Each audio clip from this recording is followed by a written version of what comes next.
Can Tommy Robinson's claim for judicial review actually succeed? What am I talking about?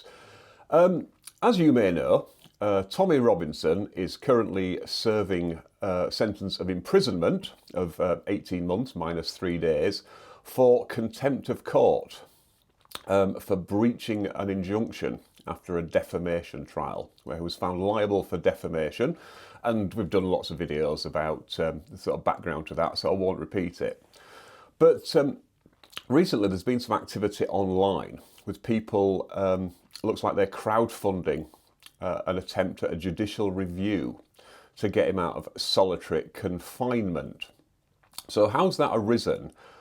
What is solitary confinement within, how does it actually work?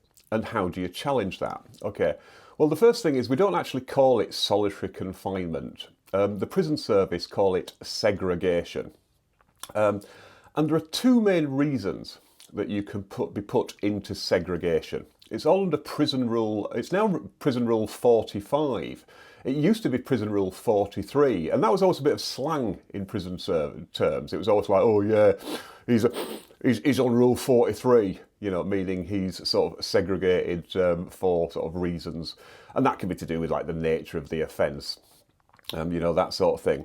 But the two main reasons are good order or discipline, and to quote from the rules, this is if you behave in a way that the prison staff think would put other people in danger or cause problems for the rest of the prison.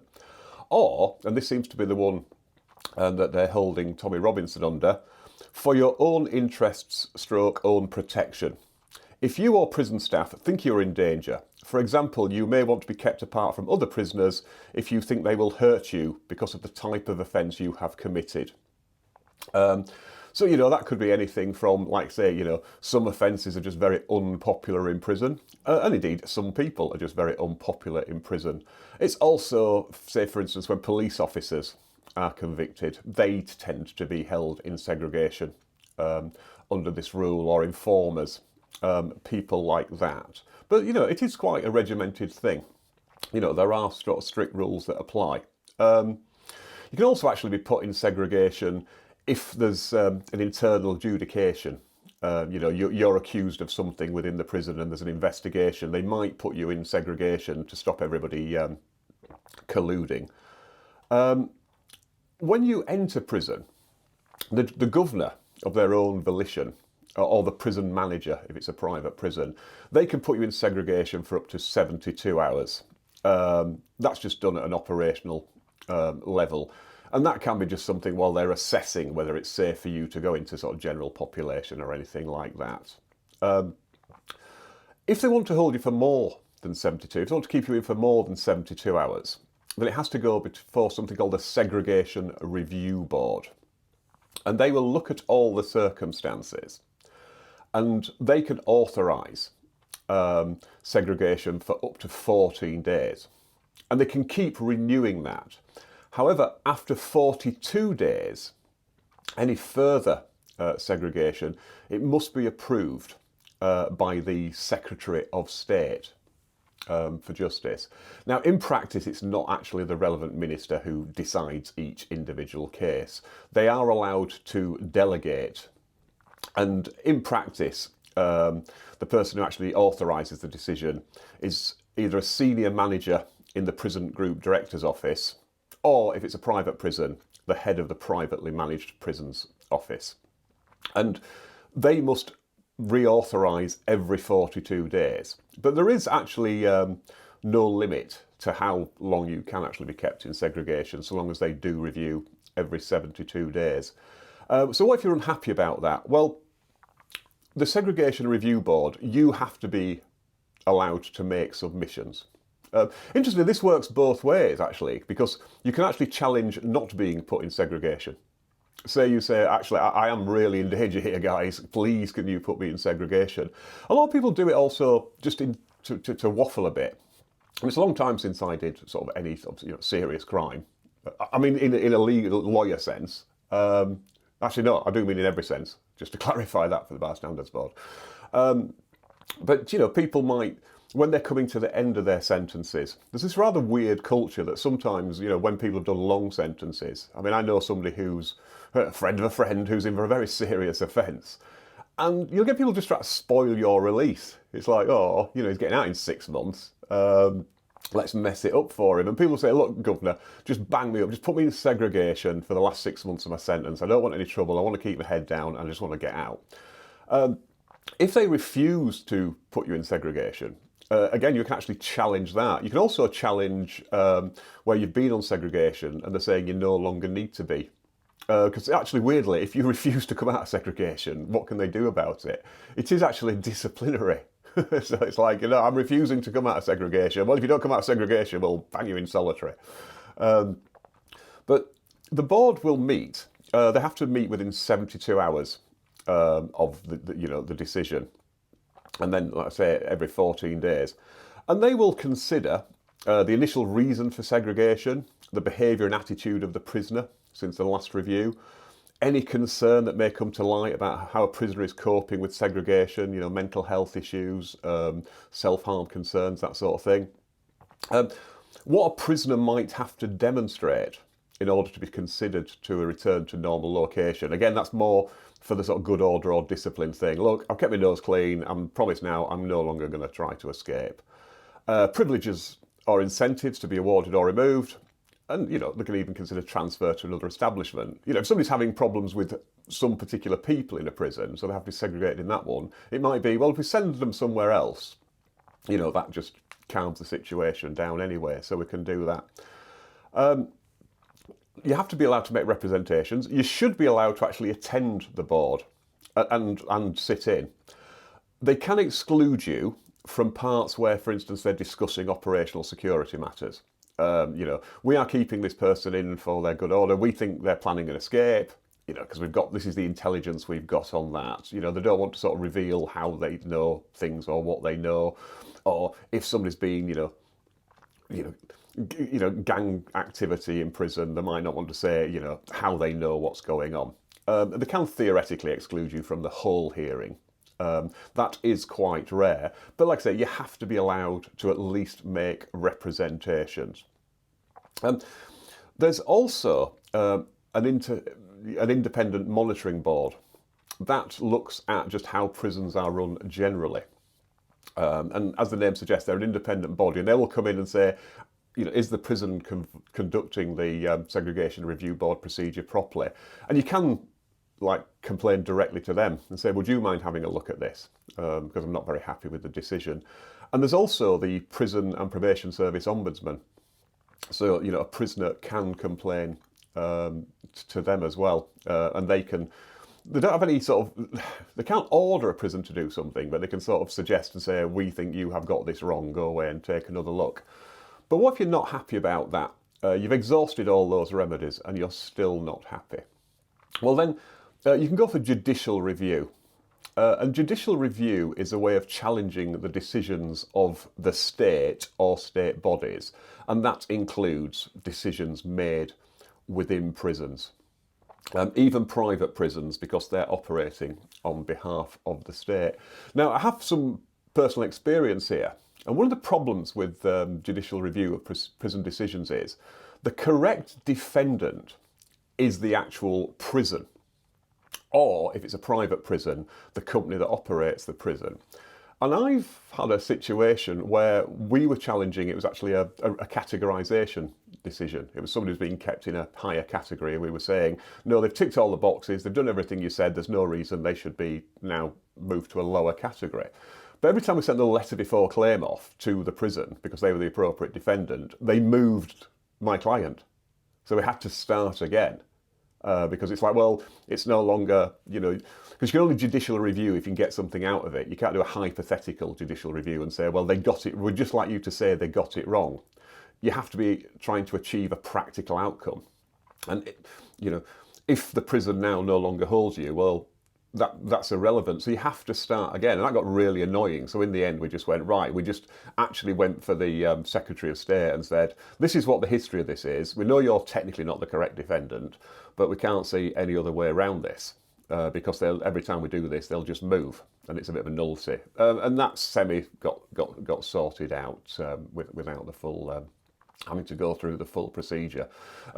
Prisoners call it diesel therapy. where, you know, they can just keep moving you around the prison system. You know, they just stick you on the prison van and move you around, and you go disappearing in the system for sort of a couple of days, and you try to track down and go, you know, where's my client? Oh, we don't know, somewhere on a prison transport. But when it comes to judicial review, I mean, first of all, you have to you challenge a particular decision, and that would be the decision to keep you in segregation. So that'd be a fairly easy one. And you'd be challenging sort of like the SRB or something like that, saying, we challenge the decision of the SRB to keep me in prison further on. And you have to bring that claim within 3 months of the decision being made. But it's something called the divisional court that adjudicates on this. And that's usually just two judges. And they will look at, is the decision an irrational one or an unlawful one? I mean, sometimes it can be just a straightforward unlawful one because, you know, there was a case, it's one of England's only, there's only 2 women in England being held on whole life tariffs, and one of them challenged a decision to be held on segregation. Because they said, we're holding her on segregation because we think she's going to escape, and there are plans, and it's going to be a very violent escape. It involves hostage taking and a willingness to unalive staff.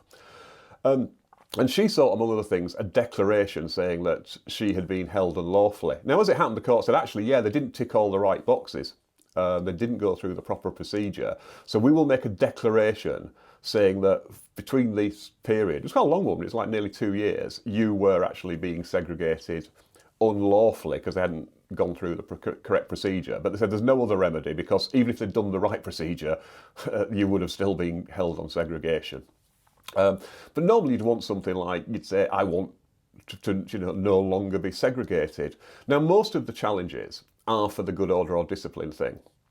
Because most people in segregation, you know, they're quite happy to be there if it's for their own protection. And this is something I will come on to and why I think this is a complete non-starter. But, you know, you can, like I say, you can challenge this. But the problem here is you have to show the prison is operating irrationally. Now, we used to talk about something called Wednesbury unreasonableness, which was the decision was a decision that was so out there that no proper body considering this and taking into account all the relevant things and disregarding all the irrelevant things could have come to this decision. The courts have acknowledged actually that in this particular instance, where effectively it's the liberty of the subject, I mean, I know you're banged up, but it's a further deprivation because they accept being in segregation isn't very nice. They've said, well, no, normally we wouldn't, the mere fact we come to a different decision wouldn't be enough to overturn it if it was a decision that they could justify. The courts are a bit more willing to put their own sort of determination and substitute and say, actually, we appreciate why you came to this decision, but we think you got it wrong, and we say, come to a different decision. But the issue here is, first of all, has Mr. Robinson actually challenged his segregation? Because I don't see any reference to him actually challenging this. And like I say, you can initially challenge it internally. You can put in a Comp 1 form, you know, it's a complaint form. And you can go through this, you know, you can challenge it internally, you can challenge the SRB's decision, you can get the independent monitoring board, you can get the ombudsman in. Because that's another thing with judicial review, you have to have exhausted all your alternative remedies. It's a remedy of last resort, judicial review.